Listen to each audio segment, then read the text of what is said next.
RDX ആദ്യ വിഷയത്തിലേക്ക്. ഈ ദുഃഖവെള്ളി ദിവസം കേരളം വലിയൊരു യു ടേണിന്റെ സൂചനകൾ കണ്ടു. മുനമ്പത്ത് നിന്ന് ഇടത്തേക്ക് ഇൻഡിക്കേറ്റർ ഇട്ട് തിരിയുകയാണോ കത്തോലിക്ക സഭാ നേതൃത്വമെന്ന് തോന്നും 2 ബിഷപ്പുമാർ ഇന്ന് നടത്തിയ പ്രസ്താവനകൾ കേട്ടാൽ. BJPയെ വിമർശിച്ചും സംസ്ഥാന സർക്കാരിന്റെ സമീപനത്തെ സ്വാഗതം ചെയ്തും പ്രതികരിച്ചത് തലശ്ശേരി ബിഷപ്പ് മാർ ജോസഫ് പാംബ്ലാനിയും കോഴിക്കോട് ആർച്ച് ബിഷപ്പ് വർഗീസ് ചക്കാലക്കലുമായിരുന്നു. വഖഫ് ബില്ലിൽ വിവാദം തുടങ്ങിയതിനും ഏറെ മുമ്പെയാണ് കേരളത്തിലെ ക്രിസ്ത്യൻ സഭകൾ BJPയോട് അടുത്തു തുടങ്ങിയത്. അത് കലവറയില്ലാത്ത പിന്തുണയായി മാറിയത് മുനമ്പത്തിൽ ഊന്നിയുള്ള വഖഫ് ചർച്ചകളിന്മേൽ ആണെന്ന് മാത്രം. ഒടുവിൽ കേന്ദ്രമന്ത്രി കിരൺ റിജിജുവിൻ്റെ വായിൽ നിന്ന് തന്നെ വഖഫ് നിയമം കൊണ്ട് മാത്രം മുനമ്പത്തെ പ്രശ്നം തീരില്ല എന്ന് കേട്ടതോടെയാണ് സഭകളുടെ ഈ മനംമാറ്റം. മാറിയ സാഹചര്യം രാഷ്ട്രീയമായി മുതലെടുക്കാനാണ് സംസ്ഥാന സർക്കാരിൻ്റെയും തീരുമാനം. എന്താണ് ഇന്നുണ്ടായ സംഭവവികാസങ്ങൾ? കാണാം RDX റാപ്പ് 59 സെക്കൻഡിൽ. ദുഃഖവെള്ളിയാഴ്ച മുനമ്പം വിഷയം സജീവ ചർച്ചയാക്കിയിരിക്കുകയാണ് മാർ ജോസഫ് പാംബ്ലാനിയും മാർ വർഗീസ് ചക്കാലക്കലും. കേന്ദ്ര സർക്കാരിൽ നിന്ന് പരിഹാരം പ്രതീക്ഷിച്ച സഭാ നേതൃത്വം BJPക്കെതിരെ കടുത്ത വിമർശനങ്ങൾ ഉന്നയിച്ചിരുന്നില്ല. വിഷയം കോടതിയിൽ പോയി പരിഹരിക്കേണ്ടി വരുമെന്ന് കേന്ദ്രമന്ത്രി കിരൺ റിജിജു പറഞ്ഞതോടെ ബിഷപ്പുമാരുടെ നിലപാടിലെ മാറ്റം പ്രകടമായി. ഇന്ന് ബിഷപ്പുമാർ ആ നിലപാട് പരസ്യമായി തന്നെ പ്രഖ്യാപിച്ചു.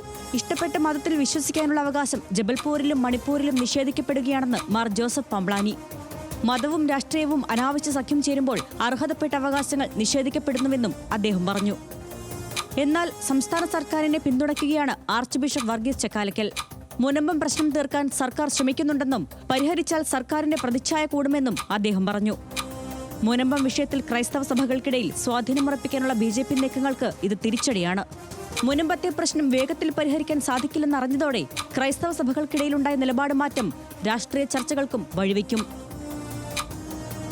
RDX rap news Malayalam.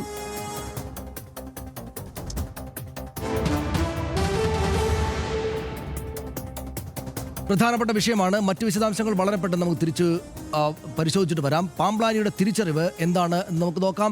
BJPയെ വ്യംഗ്യത്തിൽ വിമർശിച്ച് സിറോ മലബാർ സഭ ആർച്ച് ബിഷപ്പ് ജോസഫ് പാംബ്ലാനി ആണ് ഇന്ന് രംഗത്തെത്തിയത്. മതവും രാഷ്ട്രീയവും സഖ്യം ചേരുമ്പോൾ നീതിയും സത്യവും ഇല്ലാതാകുന്നു എന്നൊരു പ്രസ്താവന അദ്ദേഹം ഇന്ന് നടത്തി. മതേതരത്വം നമ്മുടെ ഭരണഘടനയുടെ ഉറപ്പാണ്. സ്വന്തം മതം വിശ്വസിച്ചതിന് ആക്രമിക്കപ്പെടുന്നു എന്ന് അദ്ദേഹം വളരെ വിശദമായിട്ട് ചൂണ്ടിക്കാട്ടുന്നു. ജബൽപൂരിലും മണിപ്പൂരിലും ക്രിസ്ത്യാനിയായതിൻ്റെ പേരിൽ പീഡനം ഏൽക്കേണ്ടി വരുന്നു എന്ന് അദ്ദേഹം വളരെ പരസ്യമായി തന്നെയും പറയുന്നു. കുരിശിൻ്റെ വഴി പ്രദക്ഷിണം നടത്താൻ പോലും പറ്റാത്ത സ്ഥലങ്ങൾ ഇന്ത്യയിലുണ്ട് എന്നത് അതിശക്തമായിട്ടുള്ള വിമർശനമായിട്ട് തന്നെ കാണണം. ഇഷ്ടപ്പെട്ട മതത്തിൽ വിശ്വസിക്കാനുള്ള അവകാശം നിഷേധിക്കപ്പെടുന്നു നമ്മുടെ രാജ്യത്ത് എന്ന് പാംബ്ലാനി പറയുമ്പോൾ അത് ഗൗരവത്തിലുള്ള പ്രസ്താവനയാകുന്നു. ലത്തീൻ സഭ വർഗീസ് ചക്കാലക്കൽ പിതാവ് പറഞ്ഞത് മുനമ്പം പ്രശ്നത്തിൽ സംസ്ഥാന സർക്കാരിനെ പിന്തുണച്ച് അദ്ദേഹം രംഗത്തേക്ക് വരികയായിരുന്നു. ആർച്ച് ബിഷപ്പ് വർഗീസ് ചക്കാലക്കൽ പ്രശ്നപരിഹാരം സംസ്ഥാന സർക്കാർ മനഃപൂർവ്വം വൈകിപ്പിക്കുന്നതായിട്ട് താൻ കരുതുന്നില്ല എന്നത് ആ അർത്ഥത്തിൽ വലിയ വിപുലമായ വ്യാഖ്യാന സാധ്യതയുള്ള പ്രസ്താവനയാണ്. കോടതി ഇടപെട്ടതിനാൽ മുനമ്പം പ്രശ്നത്തിൽ കോടതി വിധി തന്നെയാകും അന്തിമം എന്ന് വർഗീസ് ചക്കാലക്കൽ പിതാവ് പറയുന്നു. പക്ഷേ വിഷയം കോടതിക്ക് പുറത്ത് എങ്ങനെ പരിഹരിക്കാമെന്നും നോക്കണം എന്ന് അദ്ദേഹം പറഞ്ഞു. വഖഫ് ബില്ല് കൊണ്ട് ഒരു ഗുണവുമില്ലെന്ന് ആർച്ച് ബിഷപ്പ് വർഗീസ് ചക്കാലക്കൽ ഇന്ന് വളരെ കൃത്യമായി തന്നെയും വ്യക്തമാക്കി. മുനമ്പം പ്രശ്നം പരിഹരിക്കുമെന്ന് കരുതിയാണ് വഖഫ് ബില്ലിന് തങ്ങൾ പിന്തുണ നൽകിയത് എന്ന് തന്നെയും അദ്ദേഹം പറയുന്നു. പുതിയ സാഹചര്യത്തിൽ നൽകിയ പിന്തുണ പുനഃപരിശോധിക്കേണ്ടതാണ് എന്ന് അദ്ദേഹം വളരെ വ്യക്തമായിട്ട് പറയുന്നു. ബൃഹത്തായ വാർത്തയാണ്. മുനമ്പം ഭൂമി വിഷയം പരിഹരിക്കാൻ മുഖ്യമന്ത്രി ഇടപെട്ടു എന്ന് വർഗീസ് ചക്കാലക്കൽ പറയുമ്പോൾ നേരെ ഓപ്പോസിറ്റ് ഭാഗത്തേക്ക് അദ്ദേഹം മാറിയിരിക്കുന്നു, മുഖ്യമന്ത്രിയുടെ ഭാഗത്തേക്ക്. ഡൽഹിയിലെ സർക്കാർ പ്രതിനിധി KV തോമസ് വഴി മുഖ്യമന്ത്രി ഉടനടി തന്നെ ഇടപെടൽ നടത്തിയെന്ന വാർത്തയാണ് നമ്മുടെ മുന്നിലുള്ളത്. മുനമ്പം പ്രശ്നപരിഹാരത്തിനായി KCBCയെ സംസ്ഥാന സർക്കാർ ചർച്ചയ്ക്ക് വിളിച്ചിരിക്കുന്നു എന്നതാണ് അതിലെ പ്രധാനപ്പെട്ട കാര്യം. ചർച്ചയ്ക്ക് തയ്യാറാണെന്ന് കോഴിക്കോട് ആർച്ച് ബിഷപ്പ് വർഗീസ് ചക്കാലക്കൽ ഉടനടി മെസ്സേജ് അങ്ങോട്ടും നൽകിയിട്ടുണ്ട്. മുഖ്യമന്ത്രിയുടെ നീക്കം കിരൺ റിജിജുവിൻ്റെ പ്രതികരണത്തിന് തൊട്ട് പിന്നാലെ തന്നെയാണ്. മുനമ്പത്ത് വർഗീയ ചേരിതിരിവിന് RSSും BJPയും ശ്രമിച്ചെന്ന് നേരത്തെ MV ഗോവിന്ദനും CPM സംസ്ഥാന സെക്രട്ടറിയും പറഞ്ഞിരുന്നു. മുനമ്പത്ത് ജീവിക്കുന്നവർക്ക് പൂർണ്ണ സംരക്ഷണം ഒരുക്കണമെന്നതാണ് സർക്കാരിൻ്റെ നിലപാട് എന്ന് CPIM സംസ്ഥാന സെക്രട്ടറി പറഞ്ഞു.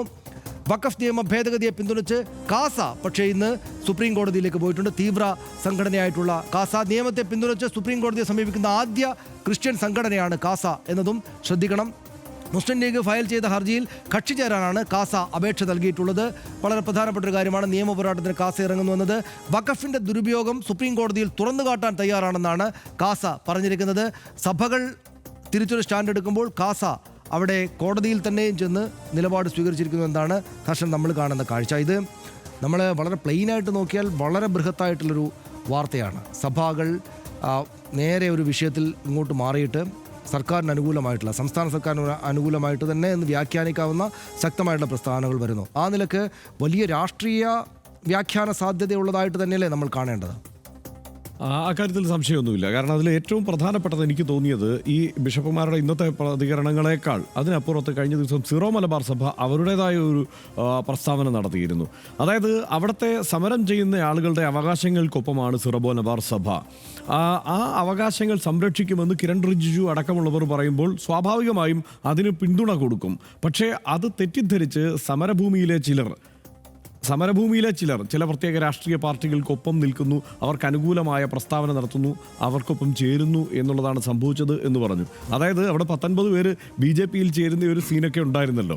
ഈ സാഹചര്യമെല്ലാം തെറ്റിദ്ധരിക്കപ്പെട്ടത് കൊണ്ടാണ് എന്ന് സിറോ മലബാർ സഭ തന്നെ പറയുന്ന ഒരു സാഹചര്യം ഉണ്ടാകുന്നു. ഇതിൽ മറ്റൊരു കാര്യമുണ്ട് സനീഷേ. കാരണം അവിടെ ആരാണ് ലത്തീൻ കത്തോലിക്കരായ ക്രിസ്ത്യാനികളാണ് ബഹുഭൂരിപക്ഷവും അവിടെ ഈ ഭൂമിയിന്മേലുള്ള അവരുടെ റവന്യൂ അവകാശങ്ങൾ നഷ്ടപ്പെട്ട് കഴിയുന്നത്. ബാക്കി SNDPക്കാരുണ്ട്, മറ്റ് ധീവര സംഘടന ഒക്കെയായി ബന്ധപ്പെട്ടുള്ള ആളുകളുണ്ട്, മുസ്ലിങ്ങൾ തന്നെയുണ്ട്. അപ്പോൾ ഇതാണ് അവിടുത്തെ ഒരു പൊതു ചിത്രം. അപ്പോൾ അവിടെ പ്രധാനമായും ഇടപെടേണ്ട അല്ലെങ്കിൽ നേരിട്ട് ഈ വിഷയത്തിൽ അഭിപ്രായം പറയേണ്ട ലത്തീൻ കത്തോലിക്ക സഭ ആദ്യന്തം ഇക്കാര്യത്തിൽ കുറെ കൂടി പക്വതയോടെയാണ് പ്രതികരിച്ചു കൊണ്ടിരുന്നത് ആദ്യഘട്ടത്തിൽ മുതൽ. ഇപ്പോൾ വർഗീസ് ചക്കാലക്കലാണെങ്കിലും അത് മാത്രമല്ല, ഇപ്പോൾ ആംബ്രോസ് കോട്ടപ്പുറം അതിരൂപത ബിഷപ്പ് ആണെങ്കിലും ഒക്കെ ഇക്കാര്യത്തിൽ കുറച്ച് പക്വതയോടെയുള്ള സമീപനമാണ് സ്വീകരിച്ചിരുന്നത്. മാത്രമല്ല ഈ നിയമം കൊണ്ട് അത്ര പെട്ടെന്ന് ഒരു പരിഹാരം ഉണ്ടാവില്ല എന്ന് ആദ്യം പറയുന്നതും ലത്തീൻ കത്തോലിക്ക സഭ തന്നെയാണ്. കോട്ടപ്പുറം രൂപത തന്നെയാണ് ആദ്യം ഇക്കാര്യത്തിലൊരു അഭിപ്രായം പറയുന്നത്. അവിടെ ചില ആളുകൾ ഈ സാഹചര്യം നമ്മൾ പല ആവർത്തി ചർച്ച ചെയ്താണല്ലോ, ഈ മതത്തിൻ്റെ ഒരു സാധ്യതയുണ്ടല്ലോ, അവിടെ ഒരു കുഴപ്പമുണ്ടാക്കാനുള്ള സാധ്യത എവിടെ ഉണ്ടല്ലോ, അതിനെ പ്രയോജനപ്പെടുത്താമല്ലോ എന്ന് കരുതുന്ന ചിലർ നിരന്തരം കുത്തിത്തിരിപ്പുണ്ടാക്കി. അതിൽ ഒന്നാമത്തെ കക്ഷിയാണ് ഈ കാസ. ഈ കാസ എന്ന ആ സംഘടനയ്ക്ക് അടിസ്ഥാനപരമായ ഒരു ട്രോജൻ കുതിരയുടെ സ്വഭാവം ചെയ്യുന്ന ഒരു സംവിധാനമാണ്. അതിൽ ഈ ചിത്രത്തിൽ കാണുന്ന കാസ എന്ന എന്താണ് വിശുദ്ധമായ പദം ആ സംഘടനയ്ക്ക് എത്രത്തോളം ചേരുമെന്നുള്ള കാര്യത്തിൽ എനിക്ക് സംശയമുണ്ട്. ആ നിലയ്ക്കല്ല അവർ ഇടപെടുന്നത്. കൃത്യമായ രാഷ്ട്രീയ പദ്ധതി അവർക്കുണ്ട്. ഒരു സോഷ്യൽ എഞ്ചിനീയറിംഗിന്റെ ഭാഗമായിട്ടാണ് കൃത്യമായ മുസ്ലിം വിരുദ്ധതയാണ് ഏറ്റവും കൂടുതൽ അവർ പ്രചരിപ്പിക്കുന്നത്. അങ്ങനെ ഒരു സംഘടന അവരവിടെ കൃത്യമായി ഇടപെടുന്നു, നിരന്തരം ഇടപെടുന്നു. ഈ പാവപ്പെട്ട ലത്തീൻ കത്തോലിക്ക സമുദായ അംഗങ്ങളും ഒക്കെ ആയിട്ടുള്ള സാധാരണക്കാരെ തെറ്റിദ്ധരിപ്പിക്കുന്നു. ഇക്കാര്യത്തിൽ ഒരു മുസ്ലിം വിരോധം എന്നുള്ള നിലയ്ക്ക് സംസ്ഥാനത്തെമ്പാടും വളർത്തിയെടുക്കാനുള്ള ഒരു ശ്രമം നടത്തുന്നു. കാരണം അല്ലെങ്കിൽ പിന്നെ ഇവർക്ക് ഈ പ്രശ്നങ്ങളെല്ലാം ഉന്നയിച്ചുകൊണ്ട് നേരത്തെ നമ്മൾ പലയാവർത്തി പറഞ്ഞതുപോലെ ഹൈറേഞ്ചിലൊക്കെ പോയി ഈ ഭൂപ്രശ്നമാണെങ്കിൽ അത് ഉന്നയിക്കാമല്ലോ. സിറോ മലബാർ സഭക്കാരുടെ തന്നെ പ്രശ്നങ്ങളുണ്ടല്ലോ. ഇതൊന്നുമല്ല, ഇവിടെ മുസ്ലിങ്ങൾക്കെതിരെ തിരിക്കാനുള്ള ഒരു വിഷയമായി ഇതിനെ കണ്ടുകൊണ്ട് അവിടെ സൂക്ഷ്മമായി ഇടപെട്ടു എന്നതാണ് സംഭവിച്ചത്. ഇപ്പോൾ അത് സഭ തിരിച്ചറിയുന്നു. മാത്രമല്ല ഇതിൻ്റെ പരിഹാരം എന്നത് നമ്മൾ കഴിഞ്ഞ ദിവസം പറഞ്ഞതുപോലെ ഈ കമ്മീഷൻ ഉണ്ടാവണം, ഒരു ചർച്ച ഇവിടെ ഉണ്ടാകണം, കൂടിയിരുന്ന ചർച്ചയ്ക്കൊപ്പം കോടതിയിൽ നിന്നുള്ള പരിഹാര നിർദ്ദേശം വരണം. അതിനുശേഷം ഈ വിഷയത്തിൽ ഒരു പരിഹാരം ഉണ്ടാക്കണം. അത് സംസ്ഥാന സർക്കാരോ കേന്ദ്ര സർക്കാരോ ഒക്കെ സഹകരിച്ച് ഒരു പരിഹാരം ഉണ്ടാക്കണം. ഈ ഒരു സഹകരണത്തിലൂടെയുള്ള പരിഹാരം എന്നതിലേക്ക് തന്നെയാണ് കാര്യങ്ങൾ എത്തേണ്ടതെന്നുള്ള ബോധ്യത്തിലേക്ക് സഭയും എത്തിച്ചേർന്നിരിക്കുന്നു. അത് നല്ല സൂചനയാണ്. ഇപ്പോൾ സിറോ മലബാർ സഭയും ആ തീരുമാനം ആ നിലയ്ക്ക് തന്നെ അറിയിക്കുന്നു. അത് എനിക്ക് തോന്നുന്നു രാഷ്ട്രീയമായിട്ട് ഇതിനെ നോക്കുകയാണെങ്കിൽ ഹർഷൻ, എനിക്ക് തോന്നുന്നു BJPക്ക് വലിയ തിരിച്ചടിയായിട്ടുണ്ട് എന്ന കാര്യത്തിൽ യാതൊരു സംശയമില്ല. ഞാൻ പറയുന്നത് ഇപ്പോൾ ഈ മുനമ്പം വിഷയത്തിൽ BJPക്ക് തിരിച്ചടിയായെന്ന് മാത്രമല്ല, BJP പതുക്കെ ദേശീയ രാഷ്ട്രീയത്തിലെ വലിയ സ്വാധീനവും മറ്റും കൊണ്ട് അവരെ ഈ ന്യൂനപക്ഷ വിഭാഗത്തെ, ക്രിസ്ത്യൻ ന്യൂനപക്ഷ വിഭാഗത്തെ, സഭകളെ പതുക്കെ തങ്ങളിലേക്ക് അടുപ്പിച്ചുകൊണ്ടിരിക്കുമ്പോൾ അവർ എന്നേക്കുമായിട്ട് എന്ന് വെച്ചാൽ ഈ അടുത്ത തെരഞ്ഞെടുപ്പ് കാലത്തേക്കെങ്കിലും അവർ പൂർണ്ണമായിട്ടും അകന്നു കഴിഞ്ഞു സഭ എന്ന് വിലയിരുത്താവുന്ന സമയമായിട്ടുണ്ടെന്ന് പറഞ്ഞാൽ അധികമാവില്ല എന്നാണ് ഞാൻ വിചാരിക്കുന്നത്. കാരണം എന്താണെന്ന് വെച്ചാൽ ഈ സംഭവം മാത്രമല്ല, ഈ വഖഫ് സംഭവങ്ങൾക്ക് തൊട്ടു പിന്നാലെ ഓർഗനൈസറിൽ ഈ ക്രിസ്ത്യൻ ചർച്ചിൻ്റെ സ്വത്തുമായി ബന്ധപ്പെട്ട് വന്ന ലേഖനം പിന്നീട് പിൻവലിക്കപ്പെട്ടെങ്കിലും വളരെ പെട്ടെന്ന് ഇപ്പോൾ ജോസഫ് പാംബ്ലാനിയുടെ പ്രതികരണം നോക്കിയാൽ മതി. അതായത് ഇത്രയും നാളൊന്നും അദ്ദേഹം കണ്ടില്ലായിരുന്നു ഇവിടെ മതേതരത്വ പ്രശ്നമുണ്ട് എന്ന്. മുസ്ലിം സമുദായത്തിലെ ആളുകൾ ഈ തെരുവിൽ വലിയ തോതിൽ പ്രശ്നങ്ങൾ ഉണ്ടാക്കുമ്പോൾ അവർ ഓരോരോ പ്രശ്നങ്ങളും തങ്ങൾക്കെതിരാണ് എന്നവർ പറഞ്ഞുകൊണ്ടേ മിണ്ടാതെ അവനവൻ്റെ സ്ഥലത്തിരുന്ന ആളാണ്. അല്ലെങ്കിൽ അപ്പോൾ രാജ്യത്ത് മതേതരത്വം ഉണ്ടെന്നും ഈ സഹോദര മതമായിട്ടുള്ള ഇസ്ലാം ഒരു ന്യൂനപക്ഷ മതമാണെന്നും തങ്ങളെപ്പോലെയുള്ള സ്റ്റാറ്റസിൽ നിൽക്കുന്ന ആളാണെന്നും മതേതരത്വം രാജ്യത്തിൻ്റെ ജീവവായുവാണല്ലോ എന്നും അദ്ദേഹത്തിന് തോന്നിയിട്ടേ ഇല്ല. ഇപ്പോൾ തങ്ങൾക്കെതിരായിട്ടൊരു പ്രശ്നം വരുന്നു എന്ന് അദ്ദേഹത്തിന് മനസ്സിലായി. അതായത് മുനമ്പത്ത് ഈ സംഭവങ്ങൾ നടന്നതോടെ കിരൺ റിജിജു വന്ന് മാറിപ്പോയതോടെ അദ്ദേഹത്തിന് മനസ്സിലായി, ഇവർക്ക് മനസ്സിലായി തങ്ങൾ ബുദ്ധിമുട്ടിക്കപ്പെടാൻ പോകുന്നുണ്ട്, അല്ലെങ്കിൽ തങ്ങൾ ഇത്രയും നേരം എടുത്ത സ്റ്റാൻഡ് ശരിയല്ല എന്ന്. അപ്പോൾ ഉടനടി മാറുകയാണ്. അപ്പോൾ പറയാണ് രാജ്യത്താകപ്പാടെ മതേതരത്വത്തിൻ്റെ രാജ്യമാണ്, ഞങ്ങൾക്ക് ഈ പദയാത്ര നടത്താൻ പോലും പറ്റാത്ത സ്ഥലങ്ങൾ, കുരിശിൻ്റെ വഴി നടത്താൻ പോലും പറ്റാത്ത സ്ഥലങ്ങൾ ഈ രാജ്യത്തുണ്ട്, അങ്ങനെ ഉണ്ടാകാൻ പാടില്ല എന്നൊക്കെ പറഞ്ഞ് അതിശക്തമായിട്ട് മുന്നോട്ടേക്ക് വരികയാണ്. അപ്പോൾ നിശ്ചയമായിട്ടും BJPയിൽ നിന്ന് അവരകന്നു കഴിഞ്ഞു എന്ന് തന്നെയാണ് ഞാൻ വിലയിരുത്തുന്നത്. അതൊരു പ്രാഥമികമായൊരു പ്രസ്താവന മാത്രമല്ല. 2026 തെരഞ്ഞെടുപ്പിലേക്ക് എന്തായാലും സഭയുടെ പിന്തുണ BJPക്ക് വലിയ തോതിൽ കിട്ടില്ല എന്ന് വിലയിരുത്താവുന്ന ഒരു സാഹചര്യത്തിലേക്ക് കാര്യങ്ങൾ എത്തി എന്നാണ് ഞാൻ വിചാരിക്കുന്നത്. പക്ഷേ എന്ന് വെച്ച് ഇവരുടെ സഭ അപ്പാടെ പിണറായി വിജയനും CPIM-നും സംസ്ഥാന സർക്കാരിന് അനുകൂലമായിട്ടുള്ള നിലപാട് തെരഞ്ഞെടുപ്പ് എടുക്കുമെന്നോ ഈ ക്രൈസ്തവ സമുദായാംഗങ്ങൾ ആകപ്പാടെ എന്ന് വോട്ട് ഇടതുപക്ഷത്തിന് ചെയ്യുമെന്നോ എന്നല്ല ഞാൻ പറയുന്നത്. അതൊരു പക്ഷേ UDF-ലേക്കായിരിക്കും പോവുക. പക്ഷേ BJPക്ക് അനുകൂലമായിട്ട് ഉള്ളിലുണ്ടായിരുന്നൊരു മനോഭാവത്തെ സഭ പതുക്കെ കൈയൊഴിയുകയാണ് എന്ന് വേണം മനസ്സിലാക്കാൻ. അത് രാഷ്ട്രീയത്തിൽ തന്നെയും അത്യാവശ്യം തരക്കേടില്ലാത്തൊരു ഇളക്കം ഉണ്ടാക്കുന്നതാണ് ഞാൻ വിചാരിക്കുന്നത്. ഇന്നത്തെ ഈ ഒരൊറ്റ അല്ലെങ്കിൽ ഒന്നോ രണ്ടോ പ്രസ്താവനകൾ കൊണ്ട് തന്നെ ഞാൻ ഈ പറഞ്ഞ കാര്യങ്ങൾ വ്യാഖ്യാനിക്കാവുന്നത്രക്ക് പഴുത് നമുക്ക് കിട്ടിയിട്ടുണ്ടെന്നാണ് ഞാൻ വിചാരിക്കുന്നത്. പക്ഷേ ഈ സഭയ്ക്കുള്ളിൽ നിന്ന് തന്നെയുള്ള വിമർശകർ ഈ വിഷയത്തെ കണ്ടിരുന്നത് ഇത് സഭയ്ക്ക് അറിയാത്ത കാര്യങ്ങളൊന്നുമല്ല. അല്ലെങ്കിൽ നമ്മൾ സനീഷ് വിചാരിക്കുന്നുണ്ടോ ഈ സഭാപിതാക്കന്മാർക്ക് ഈ പാമ്പ്ളാനി പിതാവിനൊക്കെ ഈ കാര്യങ്ങളൊന്നും തിരിച്ചറിയുന്നില്ല എന്ന് സനീഷ് കരുതുന്നുണ്ട്? എനിക്ക് തോന്നുന്നില്ല അങ്ങനെ. കാരണം എന്താണെന്ന് വെച്ച് കഴിഞ്ഞാൽ എന്താണ് രാജ്യത്ത് സംഭവിക്കുന്നത് എന്നുള്ളതിനെക്കുറിച്ചൊക്കെയുള്ള വ്യക്തമായ ധാരണ ഇവർക്കുണ്ട്. പക്ഷേ ഈ കാസയെ പോലുള്ള സംഘടനകൾ അത് അവർക്കുള്ളിൽ നിന്ന് തന്നെ പുരോഹിതന്മാർ തന്നെ പറയുന്നുണ്ട് കേട്ടോ. ഈ കാസ പോലുള്ള സംഘടനകളൊക്കെ നിരന്തരം ഈ പ്രസ്താവനകൾ നടത്തുകയും ഇതിനുള്ളിൽ കൃത്യമായ മുസ്ലിം വിരോധം ഇങ്ങനെ നിരന്തരം പ്രചരിപ്പിക്കുകയും ഒക്കെ ചെയ്യുമ്പോൾ സഭാ നേതൃത്വം തന്നെ പലപ്പോഴും ഇതിൽ വീണു പോകുന്നുണ്ട് എന്ന് നമുക്കറിയാമല്ലോ. ഇപ്പോൾ സഭയുടെ തന്നെ ഔദ്യോഗിക പ്രസിദ്ധീകരണങ്ങളിൽ സഭാ നിലപാടിനെതിരെയുള്ള വിമർശനങ്ങൾ തുടർച്ചയായി വരുന്നുണ്ട്. അങ്ങനെ നമ്മൾ വിചാരിക്കുന്നത് കേരളത്തിലെ ക്രിസ്ത്യാനികൾ മുഴുവൻ ഇങ്ങനെ ഭയങ്കരമായ മുസ്ലിം വിരോധമായിട്ട് പോകുന്നു. അങ്ങനെയല്ല സ്ഥിതി. ഇത് ശരിയല്ല, ഇങ്ങനെയല്ല കാര്യങ്ങളെ കണക്കാക്കേണ്ടത്, കരുതേണ്ടത് എന്ന് വിമർശിക്കുന്ന വലിയൊരു വിഭാഗം തന്നെയാണ് യഥാർത്ഥത്തിൽ ഈ ക്രൈസ്തവ സഭയിലുള്ളവർ.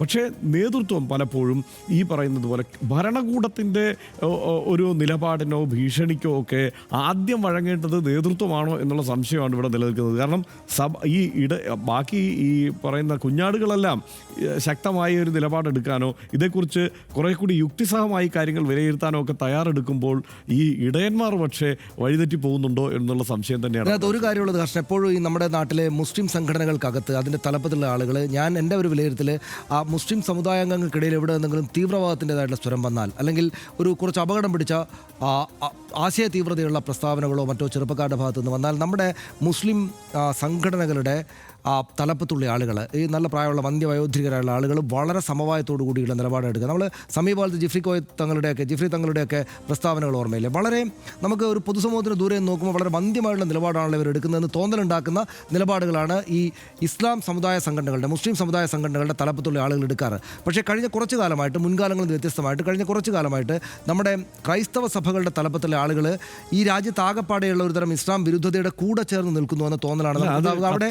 റോമൻ അതായത് ഈ സിറോ മലബാർ സഭയുടെ തലപ്പത്തുള്ളവരാണ് കേട്ടോ. അതായത് മറ്റു സഭാ നേതൃത്വങ്ങളിൽ പല ആളുകളും അക്കാര്യത്തിൽ അല്ല, ഇത് മുഴുവനായിട്ടല്ല ഞാൻ ഈ പറയുന്നത്. അങ്ങനെയുള്ള ഒരു നമ്മൾ നേരത്തെ ഉള്ളത്രക്ക് ഒന്നിച്ചൊന്നായിട്ട് ഈ മുസ്ലിം സമുദായ സംഘടനകളുടെ തലപ്പത്തുള്ള ആളുകൾ നിൽക്കുന്ന പോലെ നിൽക്കുന്നില്ലല്ലോ, അല്ലെങ്കിൽ അത്തരം ശക്തമായിട്ടുള്ള പ്രസ്താവനകൾ വരുന്നില്ലല്ലോ എന്ന തോന്നലുണ്ടാക്കും. അപ്പോൾ ഈ കാസ പോലുള്ള അതിതീവ്ര സംഘങ്ങൾ അവരൊരു വഴിക്കും പ്രവർത്തിക്കട്ടെ എന്ന മനസ്സിൽ വെക്കുന്നത് പോലെയും ചിലപ്പോൾ തോന്നും. കാരണം പരസ്യമായിട്ടുള്ള പ്രസ്താവനകൾ ഇതിനെതിരായിട്ട് വരാറില്ല.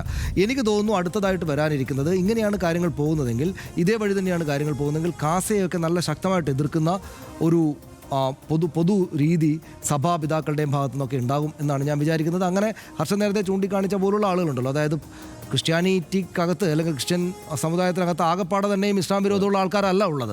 അങ്ങനെയല്ലാത്ത ആളുകളുടെ ശബ്ദം കുറെ കൂടെ ഉയരത്തിൽ കേൾക്കാൻ കൂടെ ഇപ്പോഴത്തെ ഒരു രാഷ്ട്രീയ സ്ഥിതി ഉപകരിക്കുമെന്നാണ് എനിക്ക് തോന്നുന്നത്. തീർച്ചയായും ഈ ലവ് ജിഹാദ് പോലെയൊക്കെയുള്ള സംഗതികൾ അത് ടോസ് ചെയ്തത് സംഘപരിവാറാണെങ്കിലും അതിന് ഏറ്റവും കൂടുതൽ പ്രചാരം കൊടുത്തതും അത് യാഥാർത്ഥ്യമാണ് എന്ന് സ്ഥാപിച്ച് പ്രഖ്യാപിച്ച് അങ്ങനെ വലിയ പ്രചാരണം കൊടുത്തതും വിദ്വേഷ പ്രചാരണം കൊടുത്തതും സഭാ നേതൃത്വത്തിൽ തന്നെയുള്ള ചിലരായിരുന്നു എന്നുള്ളതും ഇപ്പോൾ ഓർത്തു പോകണം. അതിന്റെയൊക്കെ തുടർച്ചയാണ് ഈ കാസ പോലുള്ള സംഘടനകൾ തന്നെ. കൊയ്യുന്നു എന്ന ബൈബിൾ വാക്യമാണ് പറയാനുള്ളത്. വീണ് കിട്ടുന്ന സുവർണ അവസരങ്ങൾ എൻകാഷ് ചെയ്യാൻ വേണ്ടത്ര വൈദഗ്ധ്യം പോരാ എന്നാണ് കേരളത്തിലെ BJP നേതൃത്വത്തിന് അവരെപ്പറ്റി തന്നെയുള്ള സ്വയം വിമർശനം. മുനമ്പത്തെ ഭൂമി പ്രശ്നവും വഖഫ് വിഷയവും BJPക്ക് കേരളത്തിൽ വീണ് കിട്ടിയ സുവർണാവസരങ്ങളായിരുന്നു. പാതിയിലേറെ ജയിച്ചു നിൽക്കുമ്പോഴാണ് കേന്ദ്രമന്ത്രി റിജിജുവിന്റെ വായിൽ നിന്ന് തന്നെ വഖഫ് ഭേദഗതി നിയമവും മുനമ്പവും തമ്മിൽ എന്നത് സംബന്ധിച്ച യഥാർത്ഥ ചിത്രം വഴുതി വീണുപോയത്. സമരസമിതിയുടെ ഞെട്ടൽ കണ്ടില്ലെന്നടിക്കാൻ കത്തോലിക്ക ബിഷപ്പുമാർക്കും ആവില്ല. 2 ആഴ്ച മുമ്പ് വരെ സഭയുടെ നിലപാട് UDF MPമാർക്ക് മേലെ പോലും വഖഫ് ബില്ലിനെ പിന്തുണക്കാനുള്ള സമ്മർദ്ദമായിരുന്നു. അതിൽ നിന്നെല്ലാം സഭ യു ടേൺ എടുക്കുന്നു. ഭരണഘടന അനുശാസിക്കുന്ന മതസ്വാതന്ത്ര്യം മൗലികാവകാശമാണെന്ന് സഭ ഉറക്കെ പറയുന്നു. ഇതുവരെ കാണാതിരുന്ന ക്രൈസ്തവ വേട്ട ബിഷപ്പുമാർ കാണുന്നു. ഇപ്പോൾ ജബൽപൂരും മണിപ്പൂരും സംസാരത്തിൽ വരുന്നു. നല്ല കാര്യം. RDX ഈ മാറ്റത്തെ അഭിവാദ്യം ചെയ്യുന്നു. നിലപാടുകൾക്ക് തുടർച്ചയുണ്ടാകട്ടെ എന്ന് ആശംസിക്കുന്നു. അടുത്ത വിഷയത്തിലേക്ക്.